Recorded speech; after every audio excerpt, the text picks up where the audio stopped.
आज आपकी दुकान मैं ही चला लेता हूं।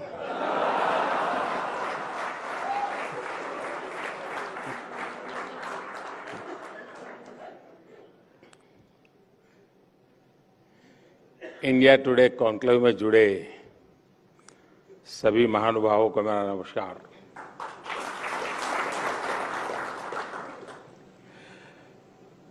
देश विदेश से जो दर्शक, पाठक डिजिटल माध्यम से हमारे साथ जुड़े हैं, उनका भी अभिनंदन।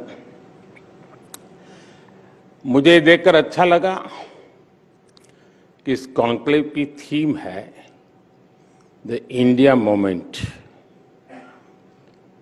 आज दुनिया के बड़े बड़े इकोनॉमिस्ट, एनालिस्ट, थिंकर्स सभी कहते हैं कि ये, और एक स्वर में कहते हैं, इट इज इंडियाज मोमेंट। लेकिन जब इंडिया टुडे ग्रुप ये ऑप्टिमिज्म दिखाता है तो ये एक्स्ट्रा स्पेशल है।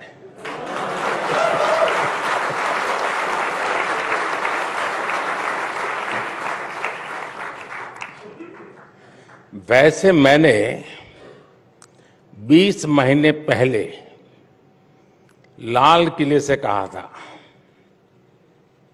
यही समय है, सही समय है।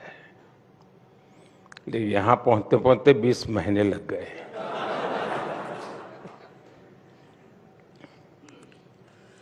तब भी भावना यही थी, दिस इज इंडियाज मोमेंट। साथियों, किसी भी राष्ट्र की विकास यात्रा में अनेक उतार चढ़ाव आते रहते हैं, कई पड़ाव आते हैं। आज 21वीं सदी के इस दशक में भारत के सामने जो टाइम पीरियड आया है, ये अभूतपूर्व है।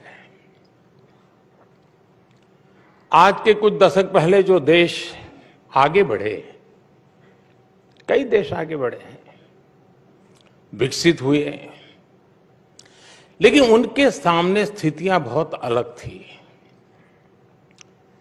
एक तरह से उनका मुकाबला खुद से ही था, उनके सामने इतनी प्रतिस्पर्धा नहीं थी। लेकिन आज जिन परिस्थितियों में भारत आगे बढ़ रहा है, वे चुनौतियां बहुत ही अलग है, बहुत ही व्यापक है, विविधताओं से भरी हुई है। आज इतने सारे ग्लोबल चैलेंजेस हैं। अब देखिए, 100 साल में आई सबसे बड़ी महामारी, सबसे बड़ा संकट है। 2 देश महीनों से युद्ध में है। पूरी दुनिया की सप्लाई चेन अस्त व्यस्त है। उस स्थिति में, इस बैकग्राउंड को सोचिए, उस स्थिति में द इंडिया मोमेंट की बात होना सामान्य नहीं है।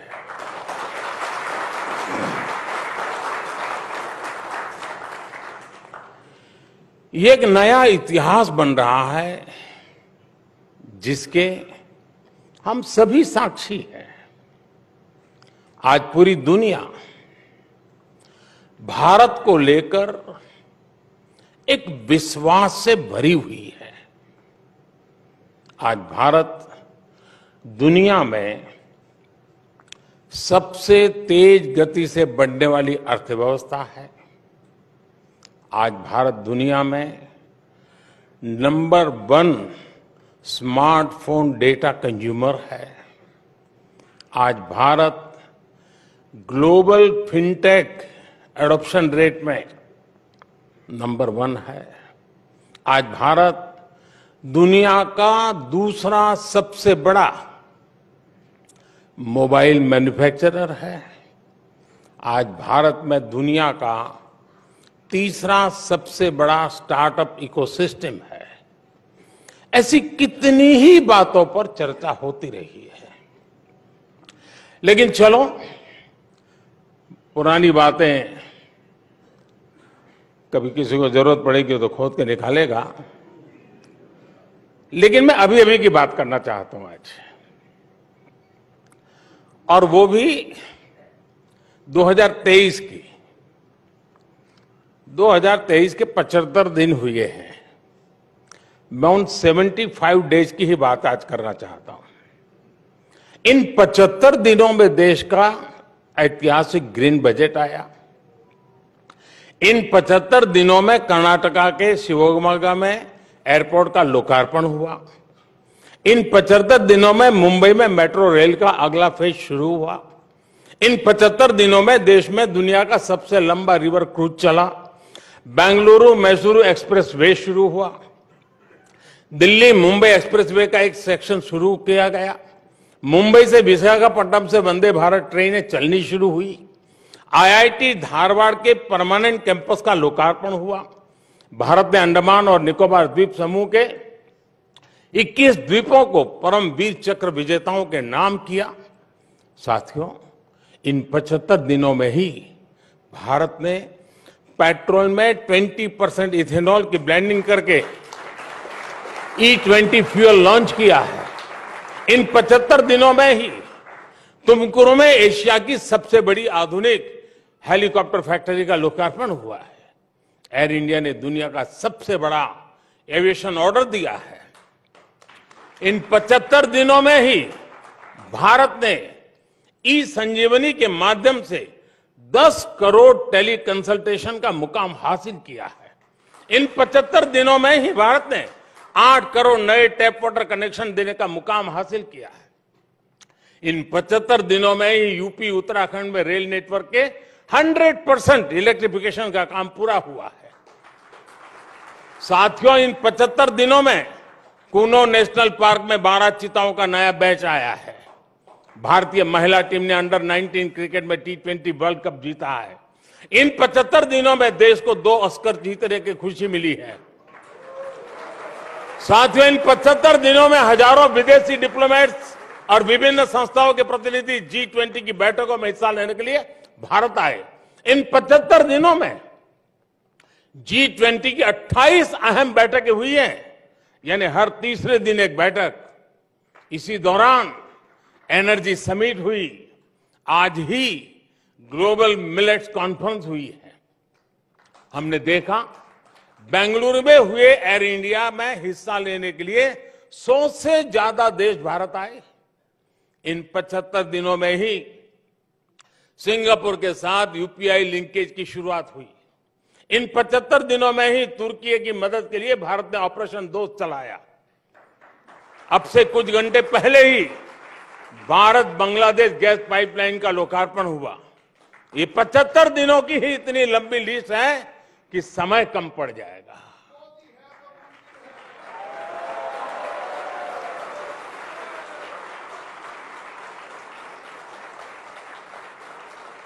और मैं 75 दिन की कुछ बातें इसलिए दिखा रहा हूं कि यही इंडिया मूवमेंट का ही तो रिफ्लेक्शन है। साथियों, आज देश एक और रोड, रेलवे, पोर्ट, एयरपोर्ट जैसे फिजिकल इंफ्रास्ट्रक्चर बना रहा है। दूसरी ओर भारतीय संस्कृति और सॉफ्ट पावर के लिए भी दुनिया में अभूतपूर्व आकर्षण है। आज योग पूरी दुनिया में लोकप्रिय हो चुका है। आज आयुर्वेद को लेकर उत्साह है। भारत के खान पान को लेकर उत्साह है। आज भारतीय फिल्में, भारतीय संगीत नई ऊर्जा के साथ लोगों को अपना दीवाना बना रहे हैं। हमारे मिलेट्स, श्री अन्न भी पूरी दुनिया में पहुंच रहे हैं। बात चाहे इंटरनेशनल सोलर अलायंस की हो या coalition for disaster resilient infrastructure की हो, विश्व आज इस बात को महसूस कर रहा है कि भारत के आइडियाज और भारत का सामर्थ्य ग्लोबल गुड के लिए है। इसलिए आज विश्व कह रहा है, दिस इज इंडियाज मोमेंट।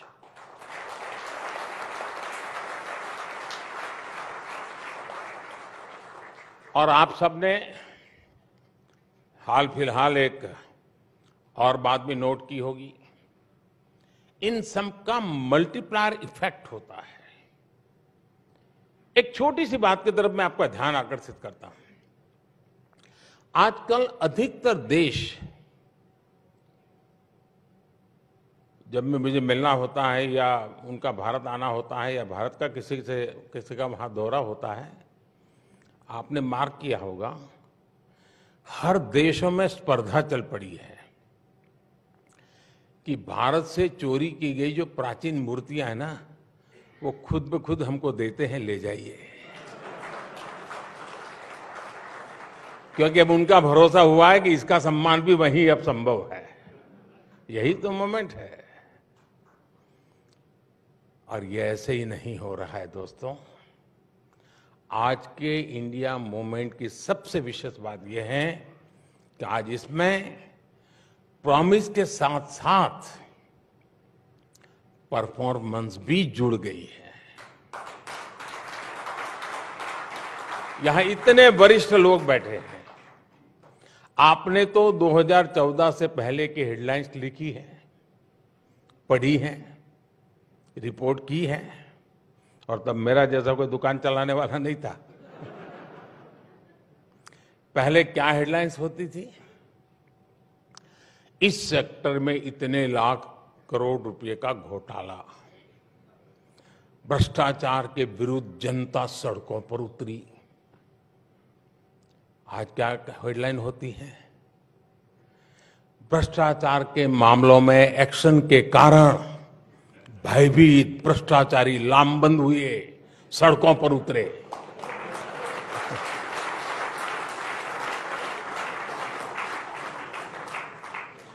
आप लोगों ने तो घोटालों की खबरें दिखा दिखाकर इतनी टीआरपी बटोरी है। अब आपके पास अपॉर्चुनिटी है, भ्रष्टाचारियों पर कार्रवाई दिखा करके टीआरपी बढ़ाइए।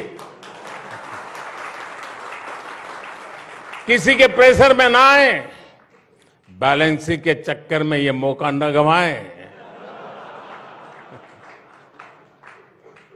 साथियों, पहले शहरों में बम ब्लास्ट की हेडलाइंस होती थी, नक्सली वारदातों की हेडलाइन होती थी। आज शांति और समृद्धि की खबरें ज्यादा आती है। पहले पर्यावरण के नाम पर बड़े बड़े इंफ्रास्ट्रक्चर प्रोजेक्ट रोके जाने की खबरें आती थी। आज पर्यावरण से जुड़ी पॉजिटिव न्यूज के साथ ही नए हाईवे, एक्सप्रेसवे बनने की खबरें आती हैं। पहले ट्रेनों की दुखद दुर्घटनाओं की खबरें आम बात होती थी। आज आधुनिक ट्रेनों की शुरुआत हेडलाइन बनती है। पहले एयर इंडिया के घोटालों की बेहाली की चर्चा होती थी। आज दुनिया की सबसे बड़ी एयरक्राफ्ट डील की खबरें दुनिया में हेडलाइन बनती है। प्रॉमिस और परफॉर्मेंस का यही बदलाव इंडिया मूवमेंट लेकर आया है। वैसे बात साथियों, जब देश आत्मविश्वास से भरा हो, संकल्प से भरा हो, विदेश भी, दुनिया के विद्वान भी भारत को लेकर आशावान हो, इन सब के बीच निराशा की बातें, हताशा की बातें,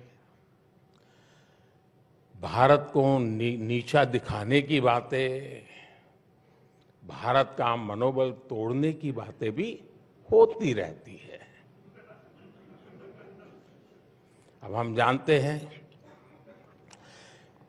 कि किसे कहीं पर भी शुभ होता है ना, तो काला टीका लगाने की परंपरा रहती है।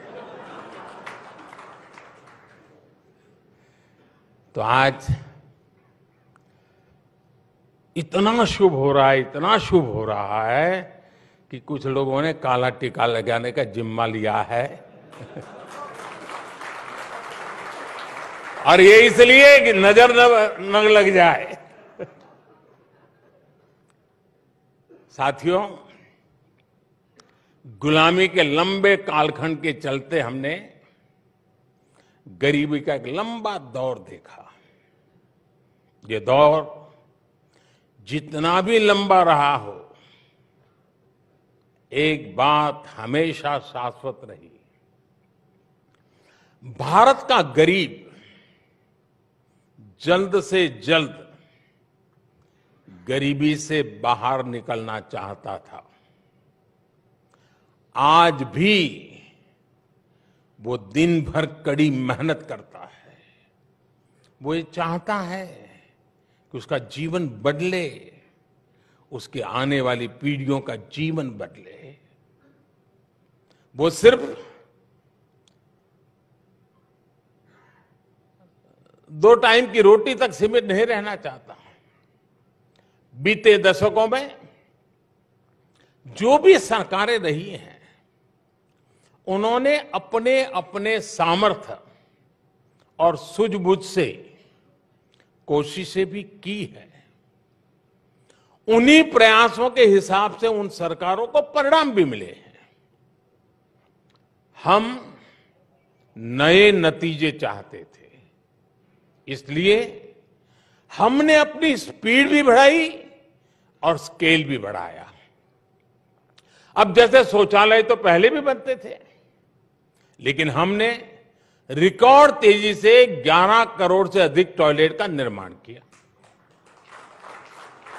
बैंक तो देश में पहले भी थे और गरीबों के नाम पर बैंकों का राष्ट्रीयकरण भी किया गया था, लेकिन हमने, और अभी अरुण जी विस्तार से बता रहे थे, हमने तेजी से 48 करोड़ लोगों को बैंकिंग सिस्टम से जोड़ा। गरीबों के लिए घर की योजना भी पहले थी। उन योजनाओं की स्थिति क्या थी, ये आप लोग भली भांति जानते हैं। हमारी सरकार ने इसे भी पूरी तरह बदला। अब घर का पैसा सीधे उस गरीब के बैंक अकाउंट में भेजा जाता है। अब घर बनाने की पूरी प्रक्रिया की लगातार मॉनिटरिंग होती है और ओनर ड्रिवन स्कीम लेकर के हम चल रहे हैं। और जब ओनर ड्रिवन होता है तो गफले नहीं होते, वो अच्छा घर बनाना चाहता है। हमने पिछले 9 साल में 3 करोड़ से अधिक घर बनाकर गरीबों को दिए हैं। यानी दुनिया के कई देश हैं, पूरा देश नया बना रहे हैं हम। हमारे यहां अक्सर महिलाओं के नाम प्रॉपर्टी नहीं होती है। दुकान खरीदी जाती है पुरुष के नाम, गाड़ी खरीदी जाती है पुरुष के नाम, जमीन खरीदी जाती है पुरुष के नाम। लेकिन हमारी सरकार ने जो घर गरीबों को बनाकर दिए हैं, उसमें से करीब करीब 2.5 करोड़ घर जॉइंट नेम से हैं। उनमें महिलाओं का भी मालिकाना हक है। अब आप सोचिए, गरीब महिला खुद को एम्पावर फील करेगी तो फिर इंडिया मूवमेंट आएगा कि नहीं आएगा? देश में ऐसे कितने ही बदलाव हुए हैं जो इंडिया मूवमेंट को लाए हैं। इनमें से कुछ बदलावों की चर्चा तो मीडिया भी नहीं करता। क्या आप जानते हैं कि पूरे विश्व की एक बहुत बड़ी चुनौती प्रॉपर्टी राइट्स की भी है? वर्ल्ड बैंक की रिपोर्ट कहती है कि दुनिया में सिर्फ 30% आबादी के पास ही उनकी प्रॉपर्टी का लीगली रजिस्टर्ड टाइटल है। यानी दुनिया की 70% आबादी के पास उनकी प्रॉपर्टी का कानूनी दस्तावेज नहीं है। प्रॉपर्टी का अधिकार ना होना वैश्विक विकास के सामने बहुत बड़ा अवरोध माना जाता है। दुनिया के अनेक विकसित देश भी इस चुनौती से जूझ रहे हैं, लेकिन आज का भारत इसमें भी लीड ले रहा है। पिछले 2-2.5 साल से भारत में पीएम स्वामित्व योजना चल रही है। टेक्नोलॉजी का भरपूर उपयोग हो रहा है। भारत के गांवों में ड्रोन टेक्नोलॉजी की मदद से जमीन की मैपिंग की जा रही है। अब तक भारत के 2,34,000 गांवों में ड्रोन सर्वे पूरा किया जा चुका है। 1,22,00,000 प्रॉपर्टी कार्ड दिए भी जा चुके हैं। इस पूरी प्रक्रिया का एक और लाभ हुआ है, गांव के लोगों का ये डर भी कम हुआ है कि अगर वो गांव से बाहर गए तो उनके घर या जमीन पर कब्जा हो जाएगा। ऐसे कितने ही साइलेंट रिवॉल्यूशन आज भारत में हो रहे हैं और यही इंडिया मूवमेंट का आधार बन रहा है। एक और उदाहरण किसानों को मिलने वाली मदद का भी है। पहले चुनाव को देखते हुए किसानों को कर्ज माफी की घोषणाएं होती थी, लेकिन करोड़ों किसानों के पास बैंक खाते ही नहीं थे। वे तो और स्रोतों से कर्ज लिया करते थे, उन्हें तो कर्ज माफी का कोई लाभ ही नहीं मिलता था। हमने इस परिस्थिति को भी बदला। पीएम किसान सम्मान निधि से अभी तक लगभग 2.5 लाख करोड़ रुपए सीधे किसानों के बैंक खाते में भेजा गया है। इसका लाभ देश के उन 11 करोड़ छोटे किसानों को हुआ है जिन्हें पहले कोई पूछता नहीं था। साथियों, किसी भी देश की प्रगति में नीति निर्णयों में ठहराव, स्टैग्नेशन, स्टेटस को एक बहुत बड़ी बाधा होता है। हमारे देश में भी पुरानी सोच और अप्रोच के कारण, कुछ परिवारों की लिमिटेशंस के कारण एक लंबा ठहराव रहा। देश को आगे बढ़ना है तो उसमें हमेशा गतिशीलता होनी चाहिए, साहसिक निर्णय शक्ति होनी चाहिए। देश को आगे बढ़ना है तो उसमें नयापन स्वीकार करने का सामर्थ्य होना चाहिए, उसमें प्रगतिशील मानसिकता होनी चाहिए। देश को आगे बढ़ना है तो उसे अपने देशवासियों की क्षमताओं पर, उनकी प्रतिभा पर भरोसा होना चाहिए और इन सब से ऊपर देश के संकल्पों और सपनों पर देश की जनता का आशीर्वाद होना चाहिए। लक्ष्यों की प्राप्ति में जनता की सहभागिता होनी चाहिए। सिर्फ सरकार और सत्ता के माध्यम से समस्याओं का समाधान खोजने का रास्ता बहुत ही लिमिटेड रिजल्ट देता है, लेकिन जब 130 करोड़ देशवासियों का सामर्थ्य जुटता है, जब सबका प्रयास लगता है, तो फिर देश के सामने कोई भी समस्या टिक नहीं पाती। इसके लिए देश के लोगों का सरकार पर भरोसा उतना ही जरूरी है। मुझे संतोष है कि आज देशवासियों में ये विश्वास जगा है कि सरकार को उनकी परवाह है। इसकी और एक वजह भी मैं आपको बताना चाहूंगा, और वो है गवर्नेंस में ह्यूमन टच, सुशासन में संवेदनशीलता। हमने गवर्नेंस को ह्यूमन टच दिया है, तब जाकर के इतना बड़ा प्रभाव दिख रहा है। अब जैसे वाइब्रेंट विलेज योजना, दशकों तक बॉर्डर के हमारे गांवों को आखिरी गांव माना गया। हमने उन्हें देश का पहला गांव होने का विश्वास दिया। हमने वहां विकास को प्राथमिकता दी। आज सरकार के अधिकारी, मंत्री इन गांवों में जा रहे हैं, वहां के लोगों से मिल रहे हैं, वहां लंबा वक्त गुजार रहे हैं। नॉर्थ ईस्ट के लोगों को भी पहले दिल की और दिल्ली की दूरी बहुत अखरती थी। हमने यहां भी गवर्नेंस को ह्यूमन टच से जोड़ा।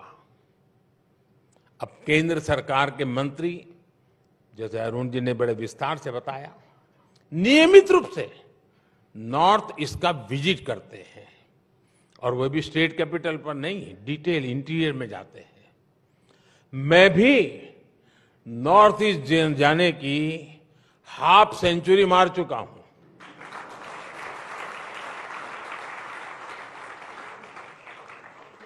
साथियों, इस संवेदनशीलता ने ना सिर्फ नॉर्थ ईस्ट की दूरी कम की है, बल्कि वहां शांति की स्थापना में भी बहुत मदद की है। आपको यूक्रेन क्राइसिस के दौरान सरकार की कार्य संस्कृति को भी याद करना चाहिए। देश के हजारों परिवार चिंता में थे। हमने करीब करीब 14,000 परिवारों से कनेक्ट किया। हर घर में सरकार का एक प्रतिनिधि भेजा, उन परिवार के अंदर बीच बैठा, सरकार के व्यक्ति के रूप में बैठा। हमने उन्हें मुश्किल घड़ी में विश्वास दिया कि सरकार उनके साथ है। आपको मालूम होगा, कभी कभार ऐसी चीजों को हम इतना उछाल दिया जाता है कि जहां काम करना है उसमें भी रोड़े अटक जाते हैं। और इसलिए हमने पहला काम किया, जाओ भाई उस परिवार में जाके बैठो, उनको रेगुलरली कम्युनिकेट करो। और इसके कारण देश के सब आश्वस्त हुए लोग कि ठीक है भाई, बच्चा वहां है, अभी स्थिति में है, कल आएगा, परसों आएगा, इस स्थिति बनाई। मानवीय संवेदनाओं से भरपूर ऐसी गवर्नेंस से इंडिया मूवमेंट को एनर्जी मिलती है। आप कल्पना कर सकते हैं, अगर गवर्नेंस में ये ह्यूमन टच न होता तो हम कोरोना के खिलाफ इतनी बड़ी लड़ाई भी नहीं जीत सकते थे। साथियों, आज भारत जो कुछ हासिल कर रहा है, उसके पीछे हमारी डेमोक्रेसी की ताकत है, हमारे इंस्टीट्यूशंस की शक्ति है। दुनिया आज देख रही है कि आज भारत में लोकतांत्रिक तरीके से चुनी गई सरकार निर्णायक फैसले ले रही है, और भारत ने दुनिया को दिखाया है डेमोक्रेसी कैन डिलीवर। बीते वर्षों में भारत ने अनेकों नए इंस्टीट्यूशंस का निर्माण किया है। इंटरनेशनल सोलर अलायंस भारत के नेतृत्व में बना। Coalition for disaster resilient infrastructure CDRI का गठन भारत के नेतृत्व में हुआ। नीति आयोग आज भविष्य के रोड मैप को तय करने में बड़ी भूमिका निभा रहा है। National company law tribunal NCLT देश में कॉरपोरेट गवर्नेंस को मजबूत करने में अहम भूमिका निभा रहा है। GST काउंसिल की वजह से देश में आधुनिक टैक्स व्यवस्था बनी है। दुनिया देख रही है कि कैसे भारत में ज्यादा से ज्यादा लोगों की लोकतांत्रिक भागीदारी बढ़ रही है। देश में कोरोना के बीच भी अनेकों चुनाव हुए, सफलतापूर्वक हुए। ये हमारे इंस्टीट्यूशंस की ताकत है। वैश्विक संकट के बीच आज भारत का अर्थतंत्र मजबूत है, बैंकिंग सिस्टम मजबूत है। ये हमारे इंस्टीट्यूशंस की ताकत है। हमने दूर सुदूर तक कोरोना की वैक्सीन पहुंचाई, 220 करोड़ से अधिक डोज लगवाई। ये हमारे इंस्टीट्यूशंस की ताकत है। मुझे लगता है हमारी डेमोक्रेसी और हमारे डेमोक्रेटिक इंस्टीट्यूशंस पर इसी वजह से ये सफलता ही कुछ लोगों को चूपती है और इसलिए हमले भी हो रहे हैं। लेकिन मुझे विश्वास है इन हमलों के बीच भी भारत अपने लक्ष्यों की तरफ तेजी से आगे बढ़ेगा, अपने लक्ष्यों को प्राप्त करेगा। साथियों, भारत की भूमिका जब ग्लोबल हो रही है तो भारत के मीडिया को भी अपनी भूमिका ग्लोबल बनानी है। सबका प्रयास से ही इंडिया मूवमेंट को हमें सशक्त करना है। आजादी के अमृत काल में विकसित भारत की यात्रा को सशक्त करना है। मैं एक बार फिर अरुण जी का, इंडिया टुडे ग्रुप का, मुझे यहां आने का अवसर दिया, बात करने का अवसर दिया, इसलिए उनका मैं धन्यवाद करता हूं। और 2024 में निमंत्रण का जो साहस दिखाया,